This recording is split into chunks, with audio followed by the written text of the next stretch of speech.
Hello, welcome to Loremaster's Lair. I'm your Loremaster, here today on our last stop on our journey of riches. Well, almost, but we will get there. For now, we find ourselves in the country of Druma, home of the Calistocrats, and one of the richest countries in history, much less present day. So then, without further ado, let's see what's in the bank. Starting with a march across history, during the Age of Legends, the serpent folk cultures gave way to the early Khelids. The first Khelid group to live here are those now known as the Makribi Blade culture. Today are only known through archaeology.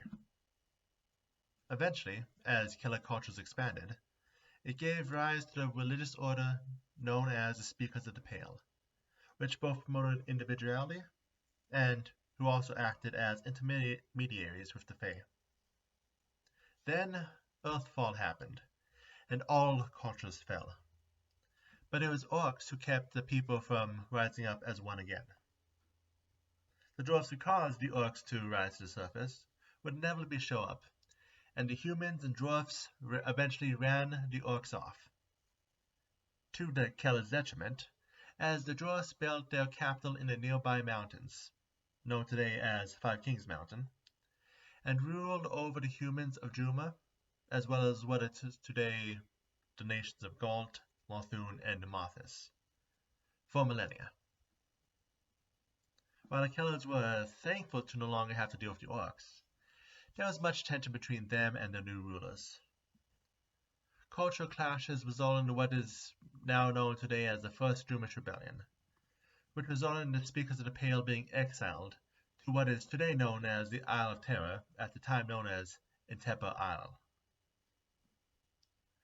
As the world moved into the Age of Destiny, large architectural projects took place under the Dwarven supervision. The Speakers of the Pale turned Intepa Island into a regional power, and two more uprisings took place. Eventually, the weakening of Tartagoth led to the fourth attempt, but was crushed as any others. As punishment, the dwarves decided to prohibit the Drumish from both beards and beer, which allowed the first seeds of Drumish's own culture to grow, or counterculture to the dwarves, but whatever you want to call it. It was around this time that Kalistrad was born, and the Calistocrats were formed. But we will be talking about them next week. Instead, we move on to the fall of Tartagoth and the Five Kings War. Some of the Khelids took the opportunity to launch the Fifth Drumish Rebellion, while the Calistocrats took the opportunity to build money by funding all sides. Both were a success, though the first only brought minor improvements. The latter began the process of the Calistocrats slowly dragging the dwarfs more and more into debt. As the time passed, as Khelid's from Isgos settled in the area after being pushed out by Talon's 7th Army of Expansion, as the 6th Drumish Rebellion came and went, the Calistocrats continued to bide their time, until the moment they sent the bill to the Five Kings, demanding payment immediately, something that, with as much debt as the dwarfs had, no one could do. And so the Calistocrats forced them to sign a Curse Accord, which deleted their debt at the price of the country's independence. And so Druma was free. Well, as free as one can be when ruled over by money-worshipping religious fanatics, but it was not a bad life. As dwarven kingdoms rise and fall, as liches return, are trapped and return again, Druma has continued on the onward march to make themselves rich. Druma is ruled by the Prophets of Kalistrad, or also known as the Calistocrats. The Prophets themselves, in technicality, have no political power, though they have a lot of money to influence everything. Instead, the government body of the nation is the resplendent bureaucracy, who are the ones actually in charge of making laws. The bureaucracy is made out of prophets, but one can only advance in the celestial cats so far while they hold office, as a countermeasure to avoid high-ranking prophets from ruling over everything. Finally, the High Prophet of the Celestial Cats has veto power in dire emergencies, but no other official power to influence the bureaucracy. Now, one final branch of note that's technically involved with the government is the Mercenary League, also known as the Blackjackets. Considering they are not technically part of the government, and also technically not a part of Druma, because mercenaries, we'll call this a side tangent. Formed from one of the failed rebellions of the Drumish, the band of skilled fighters is employed by a permanent mercenary contract instead of being an official standing army, and is often rented out to allies.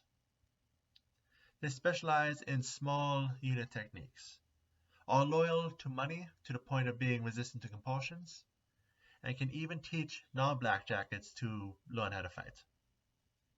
Kind of. They show off around the amateurs. When it comes to the people of the region, humans are mostly Kellid with some small populations of Taldan and Chelish. Its location puts in proximity of Five Kings Mountain, and the small dysphoria of dwarfs, of course, live within the borders. Gnomes who have a mind for business also settle in the region, as do halflings and a love for luxury goods. One ethnicity of rat folk, the Drumish dancers, called Druma their home, as one would expect by a name. It's easy to tell where rat folks are from. Half-orcs and tieflings come here in search of a place to belong. A decent amount of Orids and Undine call the place home, attracted by minerals and docks. Which, by the way, brings us to our second side tangent, where I take the time to juggle two different upcoming books at the same time.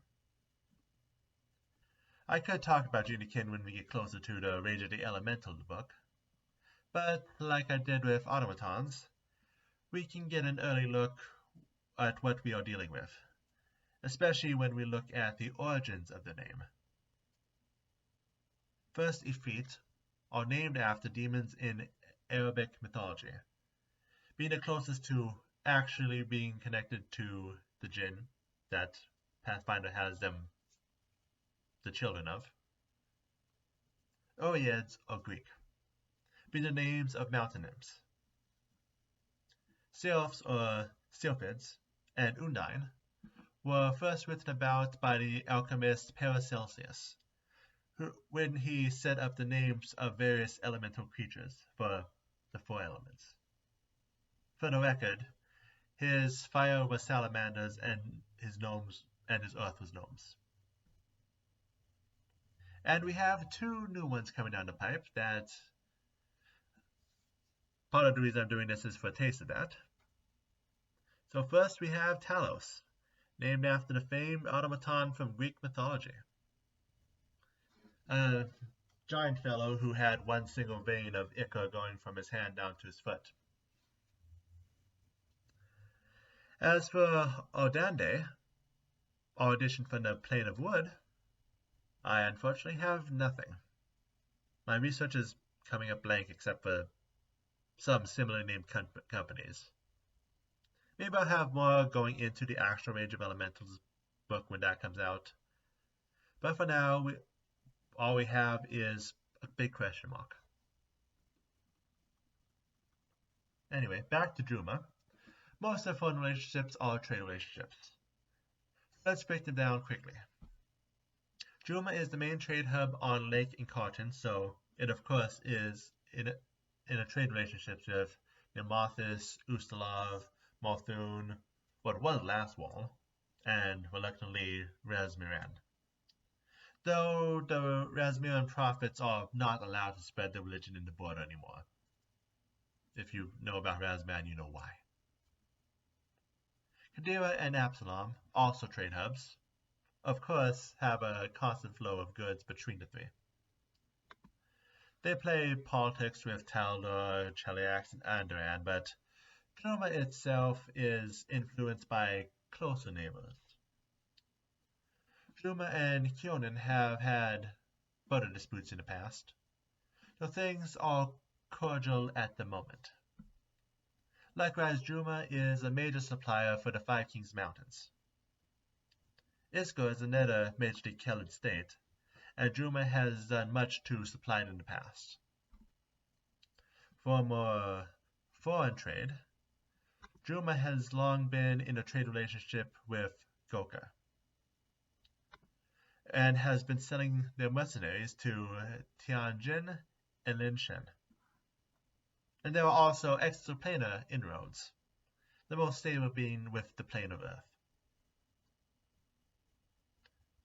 Now, walking through the areas of the nation one by one, we start with the capital, Kurs. Kurs is the heartland of the prophets of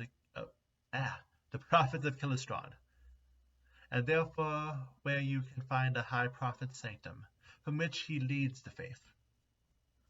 The city is broken down into 4 pieces: the Manor District, where the wealthiest of the wealthy live; the Resplendent District, where the resplendent bureaucracy is headquartered, as well as the Mercenary League; the Trade District, where the town's market, the largest stockyard of the country, and the interdimensional shipping portals are all in one relatively close area. And the Pilgrim District is where visitors and those who want to join the faith make residence. Outside of the city is area owned by the prophets for their own needs, with one notable exception: the Aspis Consortium's Ophidian Estate. And one more location sits within the bounds of Kurs, our third side tangent, the Golden Ossuary. Originally built as a tomb by a prophet named Auradate, it was a prophet. The tomb was so magnificent that the descendants decided to make a game of the tomb. The richest calistocrats, or common folk who had a lot of money, could pay to have themselves also entombed there. And every few years, they would hold a bidding, where the winning bid would be allowed to take as much as they can from the tomb for a whole 24 hours. Usually the winning bid's so large that it ends up being more than what an actual eventual party can get out. And that is, of course, assuming that they get out alive at all. I mean, what better way to turn a profit than there being no loss? But stepping out from Kurs, we move on to the northern region known as the Argent Reaches. The largest city in this region is Detmour, a cove which houses one of the largest dockyards on Lake Incarton. Tringate is a migrant camp of people who ask the owners of the 2 namesake towers to allow them to join the prophets. Kada's holdout is the closest city to Kionin, and where humans and elves mingle in the current peaceful atmosphere.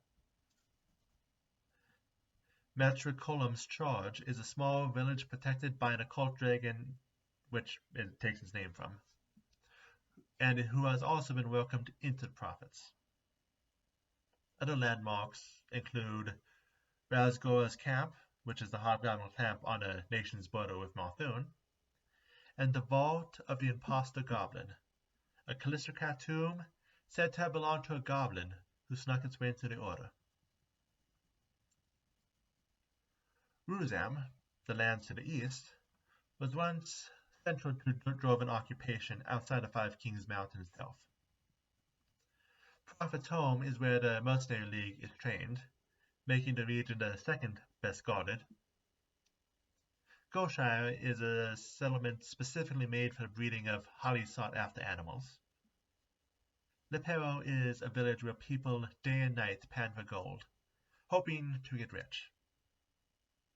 And finally, the empty mines of Petalgate serve as the official embassy between Five Kings Mountain and Druma. Other highlights include the grand grounds of the splendid statuary, which is a estate where some of the finest statues in the world are crafted, and the Torch Orchard, secret club who secretly worship Mephistopheles. In the very central part of the nation is Pelakar Forest, being an area with 3 different fey courts that prophets need to negotiate with to obtain a supply of timber. The main human settlement is Makridri, one of the oldest settled cities in the nation, and a protectorate of what is known as the Oath of Everlasting Friendship. The 3 courts who are part of the oath are the Dryad Cedar Court, the Satyrs Court of Endless Reverie, and the Nymphs Court of Seasons. The forest is also home to the Tailways, unstable gateways to the First World, and a gate to hell hidden under the Pulgari estate. Finally, of the 5 regions, we have Kalelin, or the Southern Hills, which is farthest away from Curse in both location and spirit. Petitioner's Port is open as a gateway for people who travel to the country, whether through Isgor or elsewhere, many of whom wish to join the Calistocracy, but it is also home to Gelheg, one of the centrals of Drumish rebellion, and not the largest fan of the new authority ruling the lands either. The most radical of citizens meet in the ruins of Uvasi, another old town from the rebellion days. There's also the towns of Albastine, which is built to take advantage of Eridan's death to welcome new converts. And we also have the rich mining city of Gilside. Finally, the Petronax estate does not believe in the prophecies of Kilistrad, and instead is trying to buy immortality through the Daemonic Harbringer, Bracemoise. Now, let's take this opportunity for our final side tangent. An actual chance for me to talk about a Daemonic Harbinger. So Bracemoise, the silent quill, harbinger of broken deals, fine prints, and unfair bargains. He appears as a weasel-like man with frostbite, dressed in ink-stained clothing. He preys on mortals who are unable to fully grasp contracts to bleed them dry, and those corrupt officials who do so are his favorite servants. He rules the Silent Nation, a city encased in a glacier where he holds, which he originally took in a deal, and which keeps the true history he and his followers have altered over the years in his libraries. He is also known to serve under the Horsemen of Famine, but only due to contract. And that is going to be it for today's video. But do not think we are done with Druma quite yet. Next week, we are going to more closely look at the region's dominant philosophy, the Prophets of Kilistrad, both Runny and Starfinder as well. See you there.